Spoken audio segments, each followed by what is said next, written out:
Hello everyone, welcome back to my channel. I am doctor Monika Tomar और happy new year guys. जैसे कि new year start हो गया है 2026 और नीट पीजी के लिए यूजुअली 5 to 6 मंथ्स बचे हुए हैं, जिसमें आप लोग अच्छे से पढ़िए, आपका हो जाएगा सिलेक्शन।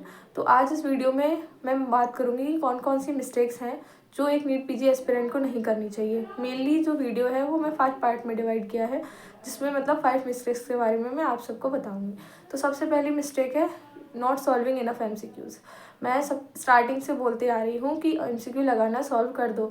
ऐसा कभी नहीं होने वाला कि आप सिलेबस ख़त्म करोगे उसके बाद ही शुरू करोगे। सिलेबस के साथ साथ में MCQ लगाना स्टार्ट कर दो। इसको हैबिट बनाओ। एटलीस्ट 50 MCQ डेली प्रैक्टिस करने हैं, रिव्यू करना है। इसको अपनी हैबिट बना लो।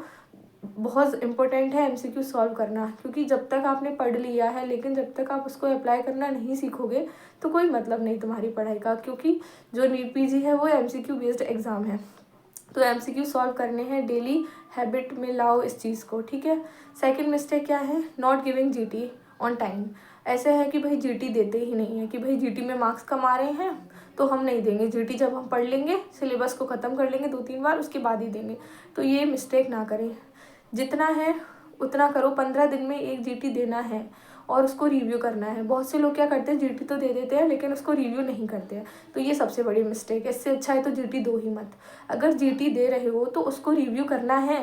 मेरी तो ऐसा है कि एक डे फिक्स कर लो, जैसे कि संडे ले लिया तुमने। जैसे 15 दिन में जो संडे आएगा उसमें क्या करना है, तुम बैठे सुबह सुबह के टाइम में तुमने MCQ सॉल्व किए, मतलब GT दे दिया, ठीक है। उसके बाद में शाम को 2-3 घंटे के गैप के बाद उसको तभी रिव्यू करो। अगर तब नहीं कर पा रहे हो तो नेक्स्ट डे तो कर ही लो। ये नहीं कि हमने GT आज दिया था और हम सॉल्व कर रहे हैं जाके 5-6 दिन बाद, तो कोई मतलब नहीं है। क्योंकि आपने वो MCQ जब टिक किया था तो क्या सोच के किया था कि भाई जो मैंने लॉजिक लगाया था तो वो सही है कि नहीं है, तो ये देखना बहुत ज़रूरी है। तो इसके लिए जिस दिन GT दो, कोशिश करो कि उसी दिन ही MCQ सॉल्व वो रिव्यू करो MCQs को, ठीक है।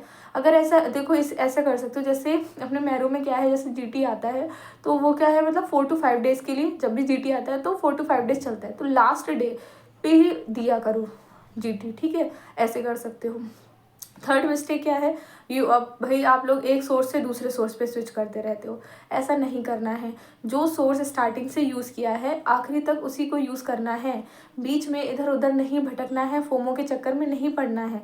क्योंकि जो तुम्हारी एक विजुअल मेमोरी भी होती है, जहाँ से पढ़ा है वहीं से पढ़ना है, बस बार बार पढ़ना है। इस चीज़ पे फोकस रखो। रिवीजन इज़ की टू सक्सेस। समझ रहे हो? जितना है उसी को इतना अच्छे से पढ़ो कि वो पूरा घुस जाए दिमाग में। फिर एक्स्ट्रा तो बात की बात है ना। तो एक सोर्स से दूसरे सोर्स पे मत स्विच करो लोगों की बातें सुन के। जो सोर्स तुमने यूज़ किया है, हर एक सोर्स अपने आप में अच्छा है, बस वो तुम्हें कितना तुम्हारे ब्रेन में घुस रहा है, कितना तुम उसको यूटिलाइज कर पा रहे हो MCQ सॉल्व करने में, बस वही आर्ट है और कुछ नहीं है। तो जो सोर्स पढ़ रहे हो उसको एंड तक फॉलो करना है। 4 मिस्टेक लोग क्या करते हैं, उन्होंने अभी तक छोटी कॉपी बनाना शुरू नहीं किया है। तो ये मिस्टेक करते हैं कि भाई हम एंड में कर लेंगे। एंड में नहीं मिलता टाइम। एंड में बस ये होता है कि भाई जितना पढ़ ले उतना पढ़ ले। नहीं मिलेगा तुमको एंड में टाइम कि भाई हम बैठ के छोटी कॉपी बना ले अपनी। नहीं, अभी से शुरू करो। अगर पहले से नहीं बनाया है तो अभी से बनाना शुरू करो। और छोटी कॉपी कैसे बनाते हो तो उसके लिए मैंने अलग से वीडियो बनाया, तो आप वो देख सकते हो, ठीक है। तो छोटी कॉपी बनाने की आदत डालो। जो चीज़ें याद नहीं हो रही हैं उनको लिखो, क्योंकि वो एंड तक याद नहीं रहेंगी, क्योंकि वो भूलने वाली चीज़ें हैं। अब कोई क्लासिफिकेशन है, कोई स्कोर है, तो वो तुमको परमानेंटली याद तो नहीं रहेगा, एंड में तुम्हें देख के जाना ही पड़ेगा। तो ऐसी चीज़ों को अलग कर लो और एक छोटी कॉपी में लिख लो, बहुत हेल्प करती है। एंड में लिटरली स्कोर तुम्हारा बहुत ज़्यादा इंप्रूव होता है इन सब चीज़ों से। तो ये छोटी कॉपी बनाना स्टार्ट कर दो। और नंबर 5th मिस्टेक है कि एक्सक्यूज़ेस दिए जा रहे हैं अभी भी, कि नहीं हम टाइम ही नहीं मिलता हमें तो ड्यूटीज़ से। चलो जो इंटर्नशिप है या फिर जो JRशिप कर रहे हैं कि नहीं भाई हमें तो टाइम ही नहीं मिल रहा, मतलब पूरे टाइम ड्यूटीज़ ही रहती हैं, कैसे क्या पढ़ लें हम। नहीं मिलता टाइम भाई। एक्सक्यूज़ेस देना बंद करो। टाइम निकालना पड़ेगा। अगर तुम्हें सिलेक्शन चाहिए तो तुम्हें पढ़ना पड़ेगा। कैसे भी निकालो, तुम्हें पढ़ना है। तुम्हारी ड्यूटी है कि तुम्हें पढ़ाई को कितना टाइम देना है, तुम्हें सिलेक्शन लेना है। तो इट्स योर रिस्पॉन्सिबिलिटी। कैसे निकालोगे, कहाँ से निकालोगे, ये तुम्हारे ऊपर है। टाइम तुम्हें खुद निकालना पड़ेगा। कोई तुम्हें ये नहीं बोलेगा बेटा जाओ पढ़ लो मैं काम कर लूँगा, ऐसा कोई नहीं बोलने वाला, whether you are a intern और अ JR। तो टाइम निकालना है, खुद के लिए कि भाई मुझे कहाँ पहुँचना है, क्या सिर्फ यहीं तक रह जाना है। और ये जो बैकअप प्लान है ना, हटाओ, कुछ नहीं होता ये कि भाई इंटर्नशिप में नहीं हुआ तो जीआरशिप में कर लेंगे, कुछ नहीं है। ख़त्म करो जल्दी भाई, लो सिलेक्शन, फिर करते रहो आगे। ठीक है, चलो जिनका ये है कि भाई नहीं नहीं हमें तो एंजॉय करना ही है तो करो भाई एंजॉय। लेकिन जिन लोगों का है कि भाई नीट पीजी में सिलेक्शन लेना ही है तो इंटर्नशिप के बाद में लिया या जीआरशिप के साथ में लिया, इट डजेंट मैटर, पढ़ो, इंटर्नशिप के साथ ही लो तो ज़्यादा बेटर है ना।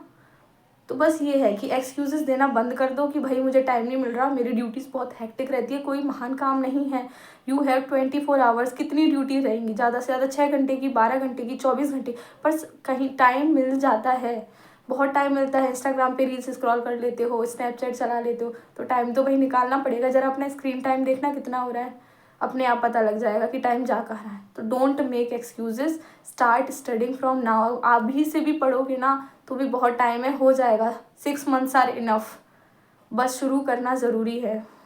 उठ जाओ गाइज, अब तो उठ जाओ, पढ़ लो। ओके, बाय बाय गाइज, मिलते हैं नेक्स्ट वीडियो में, स्टे ट्यून्ड।